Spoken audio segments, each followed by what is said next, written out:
Welcome. I'm E.G. Marshall, shepherd of this far-flung flock that assembles regularly at this time and in this place to indulge in our mysterious devotions.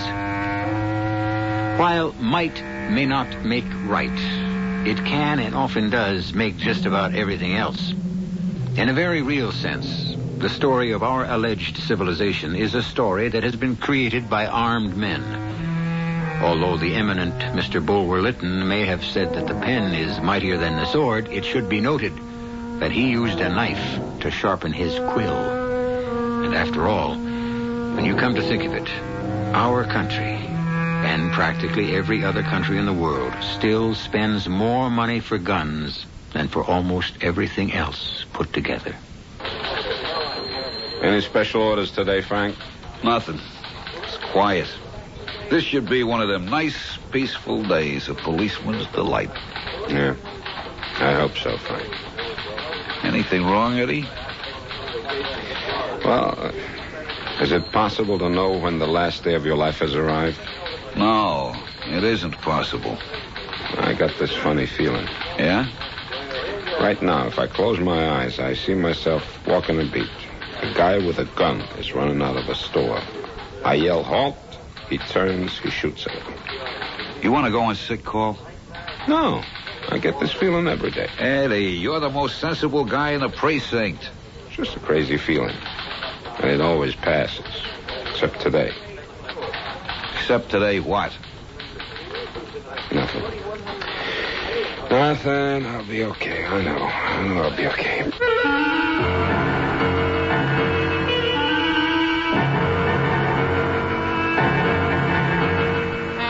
Our mystery drama, Just One More Day, was written especially for the Mystery Theater by Sam Dan and stars Theodore Bickel.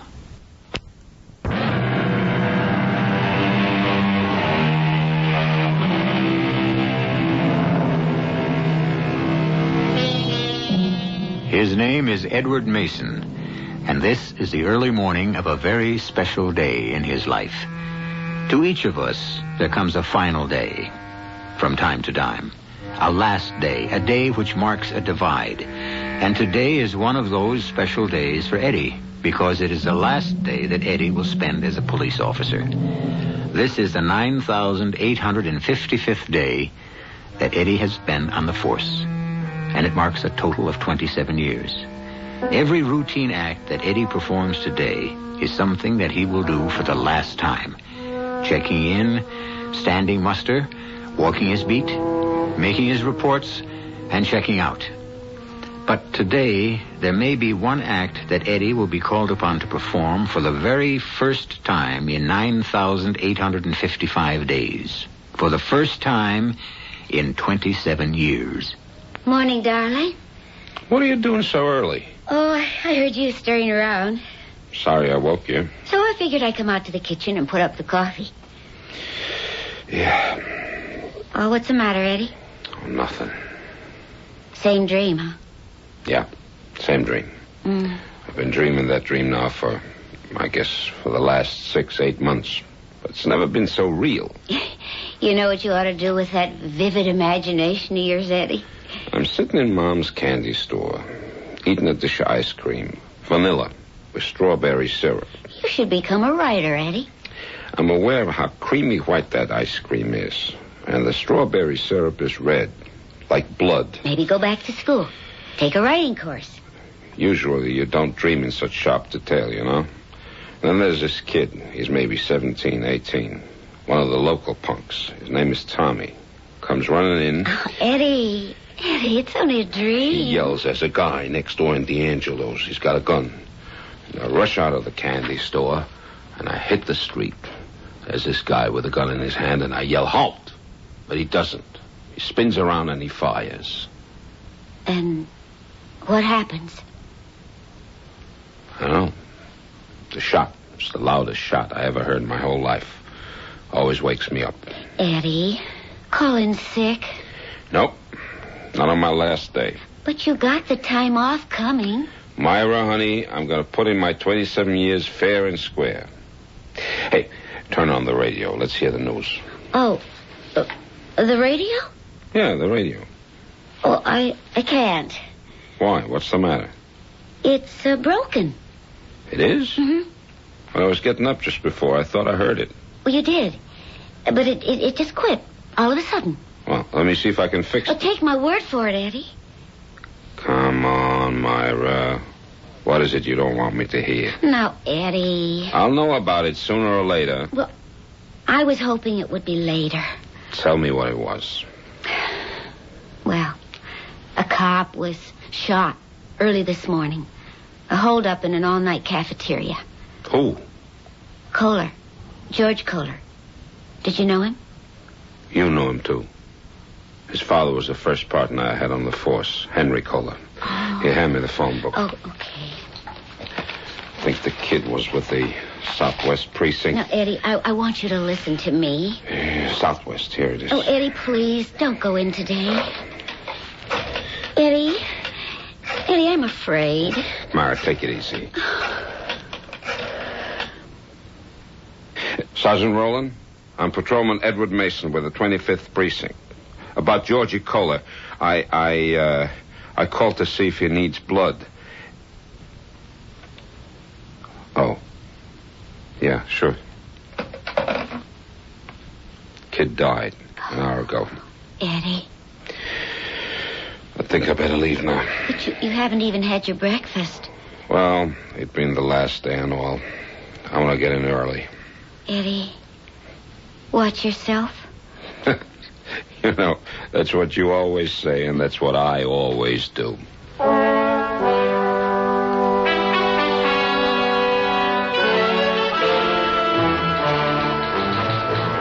know, Eddie, I thought sure the captain was going to make a little speech this morning. About what? Oh, about this being your last day and all. Yeah, well, I asked him not to. I'll miss you, Eddie. I'll tell you. I think you're the best cop I ever knew. How come you wind up after 27 years just pounding the beat? I like the beat, Frank. You get to know the people, you get to be involved. That's where I disagree, Eddie. It's a job. All I want to do is put in my 8 hours and get home. Especially now I'm getting married. Congratulations, Frank. Look at what she gives me for a wedding present. She says to me, honey, I want you well taken care of. Well, I must say, it's an unusual gift, a revolver. How can you just call this a revolver? It's like calling the Mona Lisa a picture. It's a custom-made .38 special. That butt isn't mother of pearl. It's pure ivory. The engraving. It's a work of art. Feel the balance. Here, trigger it. What do you say? All I can say is I wish we didn't have to carry guns. Are you nuts? How can you be a cop and not carry a gun? Cops don't carry guns in England. You're kidding. The cops there don't carry guns. So most of your criminals don't carry guns either. Look, Eddie, the very fact that you got that revolver riding on your hip, don't it give you a sense of security? No. Oh, come on. All the times in the past 27 years that you had to go to the holster, where would you be if there was no gun there? But I've never gone to the holster, Frank. Never. What? That's right, Frank. Never. Are you telling me you've been a cop 27 years and not once in all that time did you ever have to draw your gun? In 27 years, I never have been forced to fire a single shot. I can't believe it. You got an arrest record as good as any man in the precinct. Some of your collars have been real rough characters. And you say you never went for the gun? I never once went for the gun. Well, how do you bag half of these guys? Been lucky, I guess. That has got to be the most single sensational streak of luck. And I'll only hope it'll go on for one more day. That's what I'm praying for, Frank. Just one more day.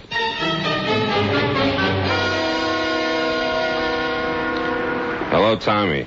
Yeah. What do you want, copper? What do you want, Tommy? Well, it's a public street, ain't it?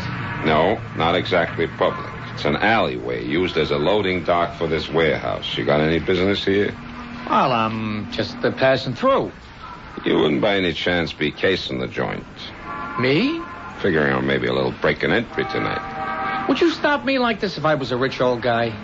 Now, you see, it's the poor and the downtrodden that get pushed around by the law. Against the wall here, Tommy. What do you want to frisk me for? I'm clean. Not quite, Tommy. How about the shiv? Well, I got to protect myself, don't I? The law will protect you, Tommy. Well, I'll just hold on to this, and you won't be tempted to get into trouble. Is that all, Santa Claus? Why don't you go back to school? Get yourself an education. Are you for real? It's the only way, Tommy. You're breaking my heart. Don't you want to get anywhere? No, sir, not me. Why not? Well, I guess I'm like you, Eddie. Where did you ever get? You put in 27 years and you're still a uniform cop. Now, I can understand it if you were making money down here. But you're too dumb to even shake down the storekeepers. Okay, punk, beat it. I understand you're retiring tomorrow, Eddie, and all you got is your pension. And you're telling me to be smart? I said beat it.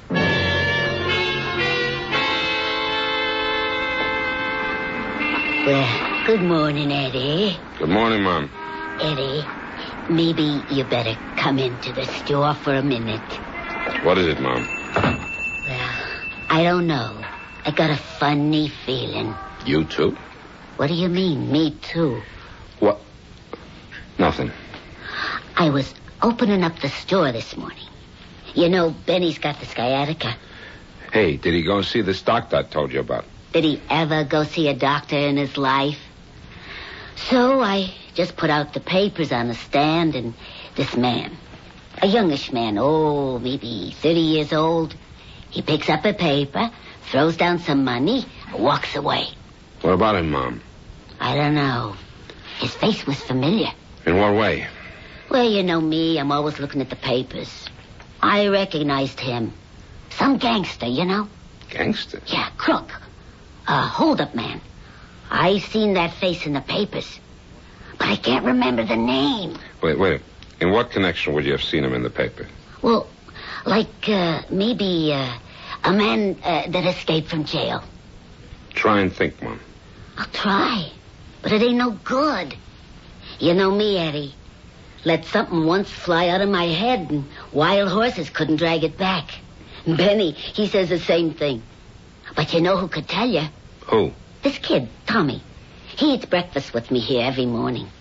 What can I do? The father's a drunk, and the mother, Tommy seen him, too. So I says to Tommy, Tommy, do you know who that is? And he says, no, I don't. But I could tell by the way he said, no, I don't. The answer was, yes, I do. Tommy, huh? Mm-hmm. Maybe I can get it out of him. Eddie, don't bother with it. What do you mean, don't bother with it? Well, in the first place, he ain't gonna tell you.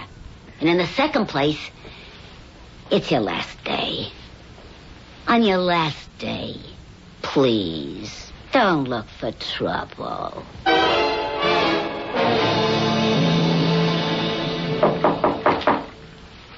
Come on in. Lucas, I heard you busted out of the slammer. How's you working? Let's get down to business, Jesco. That's what I like about you, Lucas. You're sociable. I called you because I need a wheelman, and you're the best there is. I used to be modest, but why fight it? You work 20, maybe 30 minutes. Tops. You get 25%. Of what? Come over by the window. Across the street. On the corner, you got a candy store. Next to it, see the sign? D'Angelo's Jewelry. That's it. You mean you want to knock off a jewelry store, a little neighborhood ice parlor? Well, it's been great talking to you, Lucas. See you around, if the fuzz don't bag you. What's wrong with it? What's wrong with it? What do you think he's got in there, the Koh-i-Noor diamond, for crying out loud? All right, say you can empty him out. What do you get? A bag full of cheap rings and watches, and you got to fence every penny, and pennies is all a fence will give you. I don't want what's on a counter or on the shelves. Oh, what do you want? What's in a safe? He's holding $500,000 worth of uncut diamonds. How do you know? He's holding them for some guys that smuggle them out of South Africa. Where'd you get the tip? The guy's in jail with me. Done him a good turn, so he give it to me. And I know where I can get $250,000 for the ice. Your cut, $50,000. You want me to keep talking? I'm all ears, Lucas. What time you got on your watch? 8:45. Right now. The cop on the beat's gonna walk out of the candy store. Watch. See? Yeah, there he goes. He's gonna go in the jewelry store. See? And he'll be there exactly 2.5 minutes. How do you know? I've been watching this cop 8 hours a day for more than a week. I know every move he makes. I know where he's gonna be every minute. Now, that's good. Biggest problem you got on any job is a cop who comes blundering along out of nowhere. Don't you worry about this cop. He just ain't gonna be no problem at all.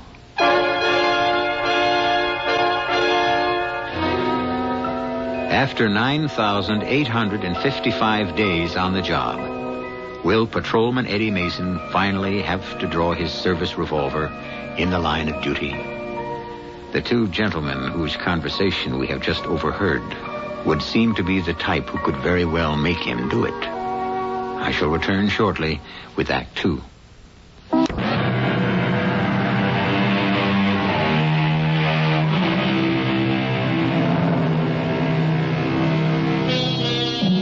I am the master of my fate, says the poet. Not quite, answers the realist.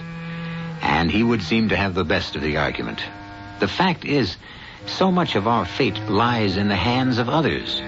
Much of life is spent adjusting to or countering moves by other people. People who may neither know of nor care about our existence. Some of these may be good moves. Some are not such good moves. Particularly the ones being pondered at present by two young men who are peering out the window of a flat in a dingy tenement building. I have to hit the joint at exactly 10 minutes to 4. Why so late? At 11 minutes of, the cop goes into the candy store next door, and he has a plate of ice cream. I can even tell you what kind. Vanilla with strawberry syrup. Oh, you gotta be out of this world, Lucas. Who could believe you? For the next 11 minutes, he's going to sit there, fanning the breeze with the old lady who runs the joint. Then, 4 on the head, he hits the street and waits for his relief. You got this all clocked, huh? It's the only time of the day I got 11 clean minutes. 11 minutes to walk in there, show the old geezer the gun, get him to open a safe, hand me the bundle, you're parked outside, and we're off.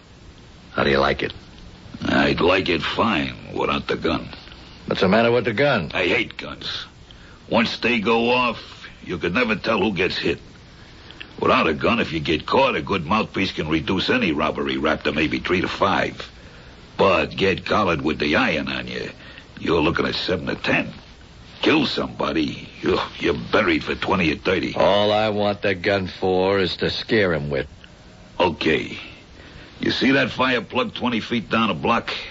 That's where I'll be parked so I can count on an open space. I'll come barreling out of there. Have that engine running. Nobody ever complained about my work yet. Look, you're getting $50,000 for this. And I'm worth every penny. So I'll be waiting for you anytime between 3:50 and 4 p.m. See you. Hey, where you going? Well, I gotta steal a car. Nice little sedan. Okay, we got a deal. Yeah, we got a deal. As long as I don't hear no shooting. I am very nervous. I have been known to panic at the sound of gunfire. I forget why I'm there. I just hit that gas pedal and I fly. I said there won't be no shooting. How many times do I have to tell you? If you mean it, you only had to tell me once.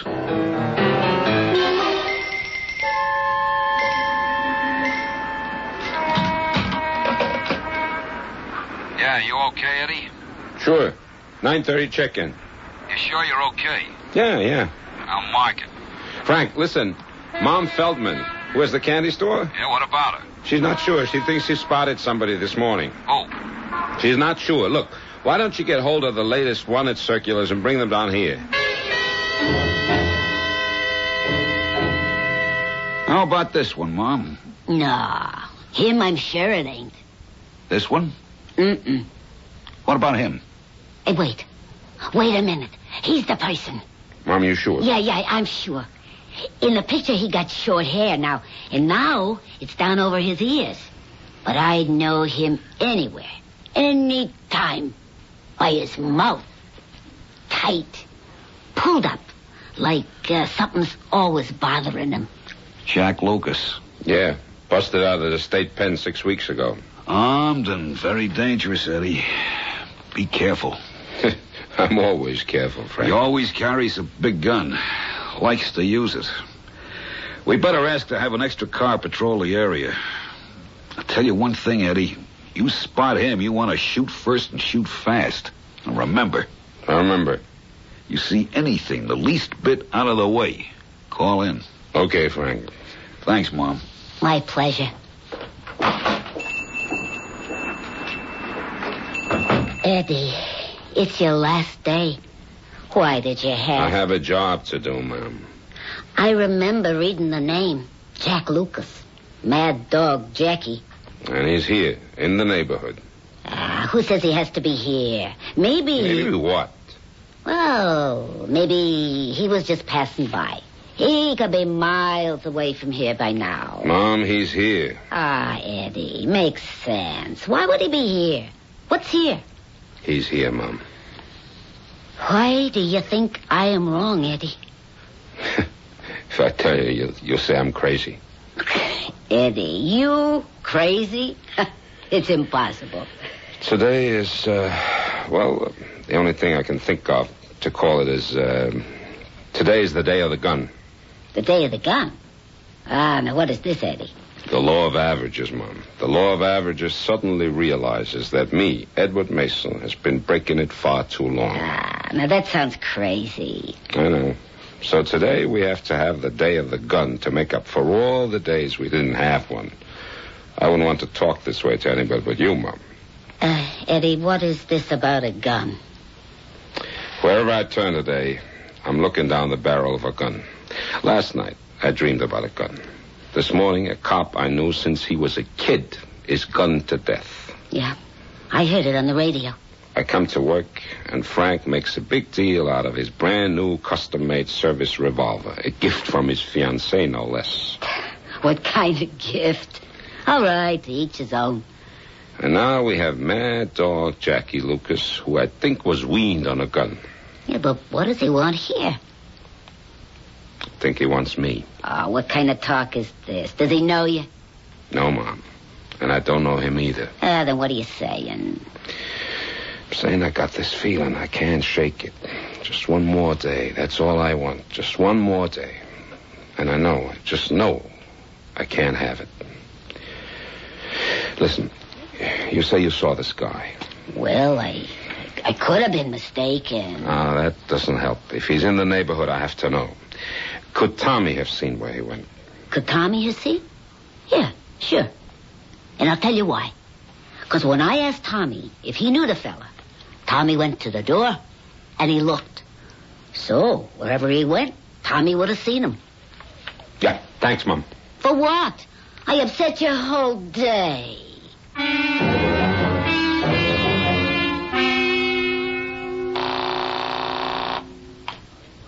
Hello, Eddie.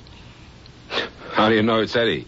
Oh, I was just sitting here wishing and hoping and praying you'd call.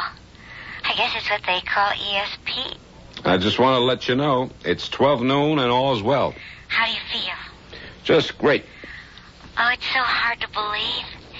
You only have 4 more hours to be a police officer. We got to eat out tonight and celebrate. We've been invited out. Yeah? By who? Oh, some old friends. Eddie? What is it? I was going to suggest something, but I know you won't do it. Honey, you know I'd do anything for you. Well, I wish that you'd call in sick and come home right now. Ask me something else. Eddie, watch yourself. That's what you always say, and that's what I always do.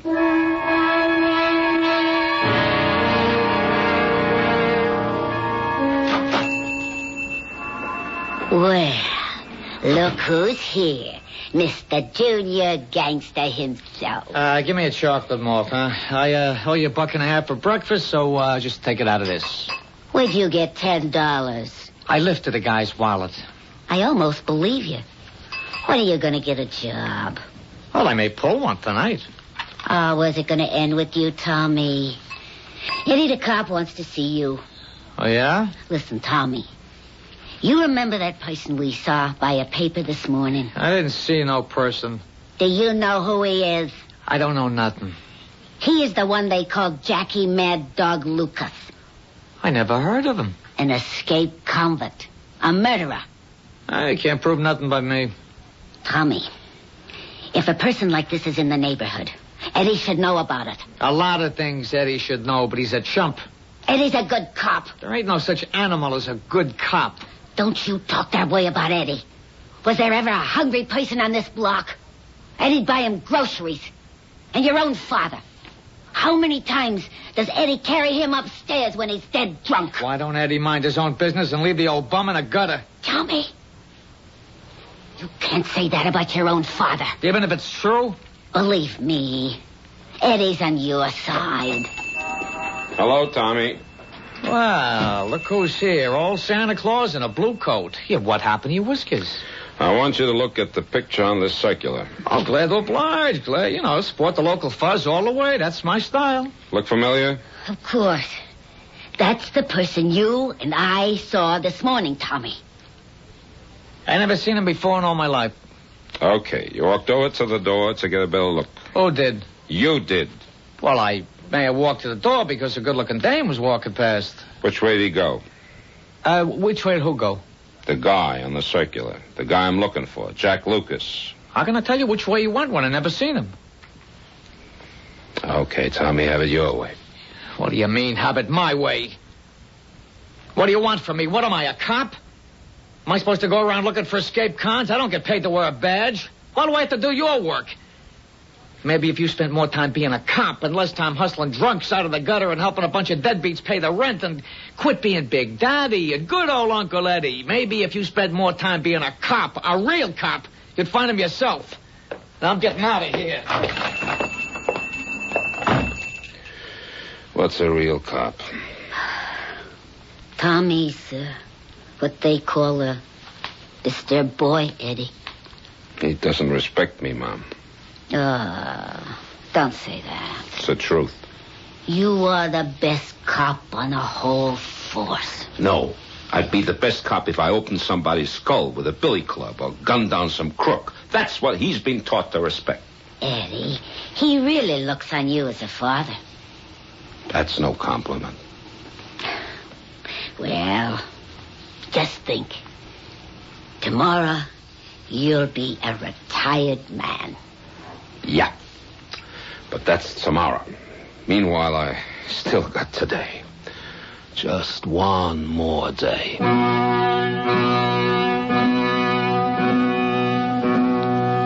Long ago, a poet wrote, "Be the day short or ever so long, it creepeth at last to even song."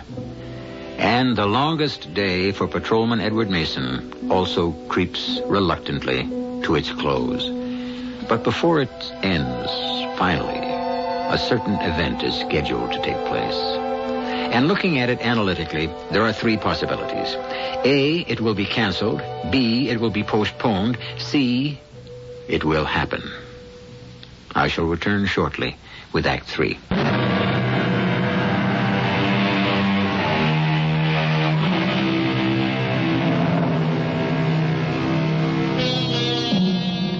A dream is about to come true for Patrolman Edward Mason.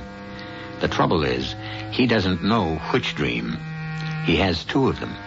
The first is that he'll be able to complete 27 years as a police officer without firing a shot in the line of duty. And the second dream is that he won't.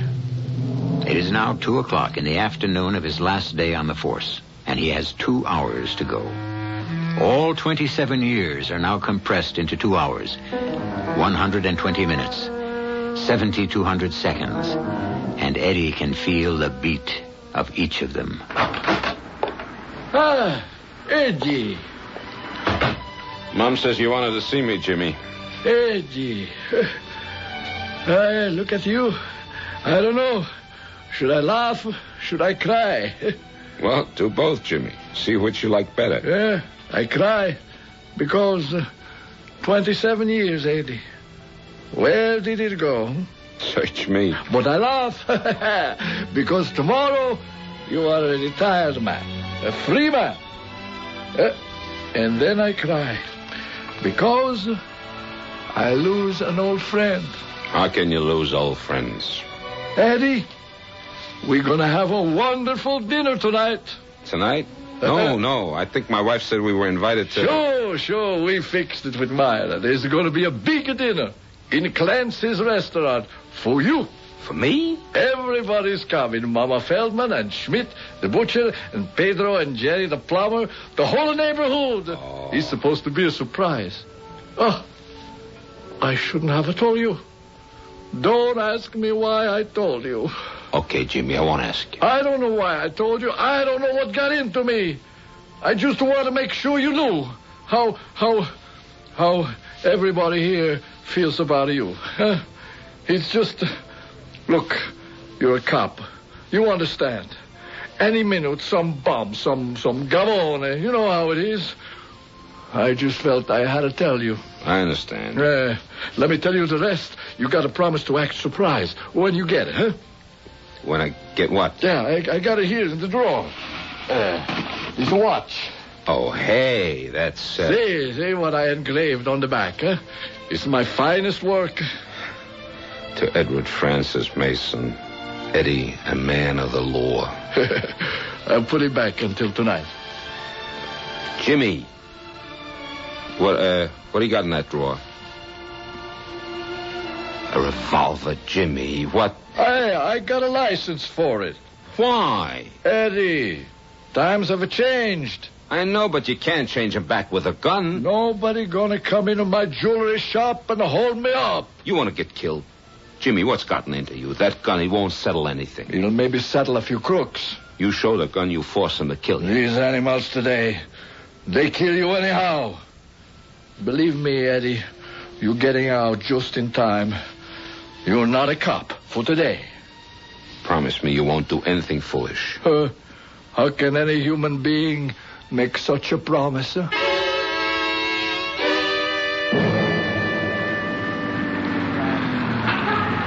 Hey, Eddie. What's up, Frank? Nothing.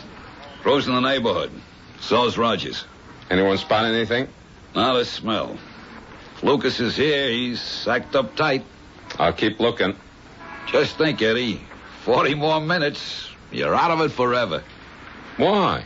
Is it 20 after 3 already? As if you ain't clocking every second.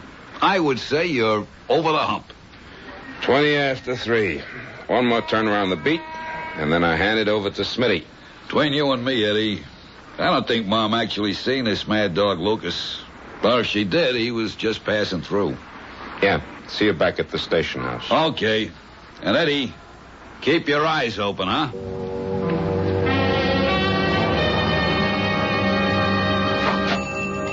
Give me a pack of cigarettes, huh? Tommy, you want to come to the dinner tonight? Me? Pay $5 to eat with a cop? I'll pay for you. Why don't you get off my back? Who's bothering with you? And don't ask me if I seen this guy. Who's asking? Because the answer is no.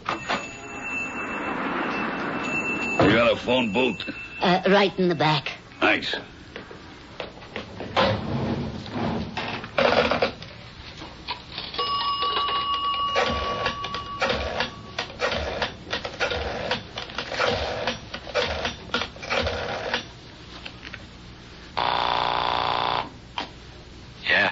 It's me, Chesko. I'm in a candy store. You set? You look out of the window with the black two-door hardtop near the fire plug, you'll see I'm set. Listen, I want to ask you something. Is there a chance somebody could have fingered you? What do you mean? I mean, your picture's been in the paper. You could have been spotted. No way. And what was the prowl car doing outside? When? 2 minutes ago. The cop in the car was talking to the cop on the beat. Could they been talking about you? No way. You didn't say nothing about prowl cars. I thought you had it locked. I do. That was the 3:20 checkoff. What 3:20 checkoff? 20 minutes after every hour. A car comes down the street. I told you. I know every move these clowns make. All right, I'm just checking. You make sure that motor's running and ready. And you make sure I don't hear no shooting.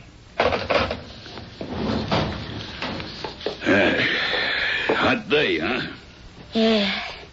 It's like yesterday it was winter, and today it's summer. What happened to spring? Don't ask me. What do you get for an ice cream soda? 40 cents. I can remember when they cost a quarter. I can remember when I sold them for a dime. 40 cents, huh? But you get 2 scoops. Give me a black and white.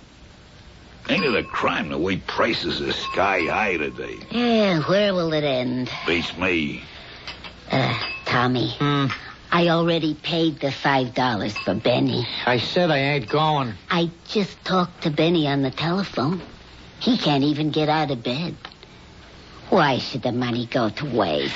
I'd starve to death first. I'll see you, Mom. Young people today. Yeah, no manners. We got a cop on the beat. Such a wonderful man. I couldn't begin to tell you. We're giving him a retirement dinner tonight. And that one don't want to go. No respect. Hey, is that the right time on your clock? Absolutely. We said it by the radio. It can't be 3:47. My watch stopped. How do you like that? Never stopped before. Take it next door. We got a jeweler, Mr. D'Angelo. The man's a genius. Eddie, you're 2 minutes early. That your car parked outside? Yeah, it is, officer. You're kind of close to the fire plug. Got to be 12 feet away. Okay, officer, I'll take care of it. Thanks for telling me. No, you can finish your soda. It's okay. I'm on a diet anyhow. What a nice young fellow. The usual? Yeah, might as well. Go easy on the syrup, though. Eddie, I can't tell you how glad I am the day is over. Yeah, it's just about over. And I made it. And I am so happy for you. I made it, Mom. But I cheated. What are you talking about? It's like a pitcher in baseball who's trying for a no-hitter. You know what I mean? From baseball, I know nothing. Well, the first couple of innings, he doesn't realize it. But as the game goes on, he becomes aware of it. I still don't understand. The gun thing, I mean. It's become bigger than anything else. It would make me different. Give me something to brag about. Eddie, don't be so tough with yourself. This escaped gunman, Jack Lucas, I haven't really been looking for him. Well, you don't even know if he's around here. We know he's here, Mom. But you see, my record is more important to me than my duty as a cop. I don't want to find him. I don't believe you. I've been going through the motions. I haven't really been looking. You know why? Because if I find him, I know I'll have to shoot. So I'm sweating out 4 o'clock, and 4 o'clock is 8 minutes away. Eddie, you want to finish your career without using your gun. Not just for pride. I know myself, Mom. I know you better than you know yourself. You want to prove that a cop don't have to be a man as violent as the criminals. Except he wears a badge, and he's got the right to smash heads. How white the ice cream is, and the syrup is blood red. Just like in a dream. What you're trying to tell everybody is, look, a cop can be kind and understanding, and a human being. I don't think I can eat it, Mom. Eddie, something the matter? Hey, Eddie. Yeah, what is it? You gotta... What do you want, punk? Nothing. You're gonna like the cop who's gonna walk this beat tomorrow. He's your kind of cop. Eddie. What is he? Don't say I told you. Don't ever say I ratted, but... But what? Next door in D'Angelo's, it's a stick-up. He's got a gun. Phone the station house, Mom. Help! Help! Help! Help! Or I'll fire!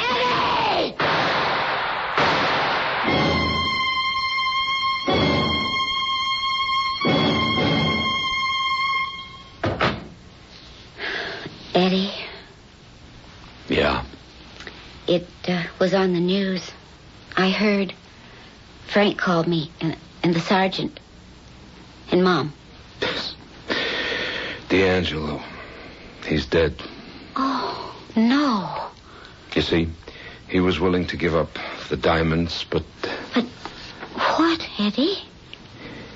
He wouldn't let the hood take the watch. Oh. This watch. Read what it says. I know what it says. I killed the guy. I know. He fired first. That's what everyone says. He's 32 years old. Spent 12 years in jail. He had to end like this one day. He was searching for this day. He was waiting for it. That's right, Eddie. Listen, I told the commissioner that since I'm still under 50, I can put in 30 years instead of 27. All right, Eddie. They need me on that beat. You don't mind, Myra? I don't mind. They need you, Eddie. See what it says? To Edward Francis Mason. Eddie, a man of the law. Guys like you are few, far between. Nah. There's lots of guys like me. Guys who pray for just one more day. Well, just because I didn't get it, don't mean I have to walk out. I'll just start all over again.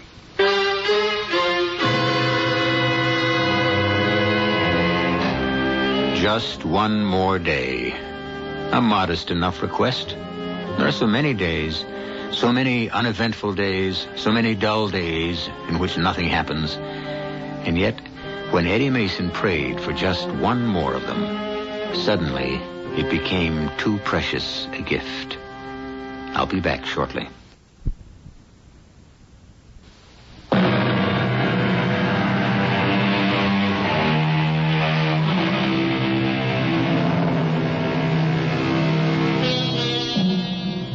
Because they come and go without effort, without notice, because one follows another swiftly and regularly, do not take your days for granted.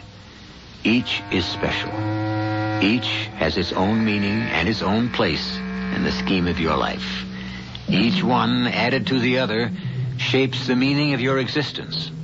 And hopefully, you will always be able to ask for and receive just one more day of whatever it takes to make you happy. Our cast included Theodore Bickel, Evie Jester, Jackson Beck, Ken Harvey, and Jack Grimes. The entire production was under the direction of Hyman Brown. Hello, my name is Matt, and today I was supposed to get married to the girl I loved more than anything else in the world. Her name is Angela.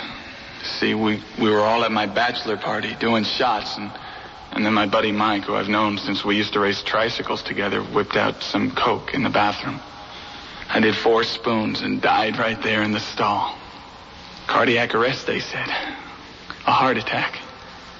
In the last second before I died, I thought of Angie. And how we had everything. How she'd start a sentence and I'd finish it. Or how our hands fit together when we held. And the day we fell in love and the dunes at the beach. And that we cried the night we got engaged. And how she wanted boys. And I wanted anything with 10 fingers and 10 toes. How it was going to be. Matt and Angie. Angie. From the Partnership for a Drug-Free America. This is E.G. Marshall inviting you to return to our Mystery Theater for another adventure in the macabre. Until next time, pleasant dreams.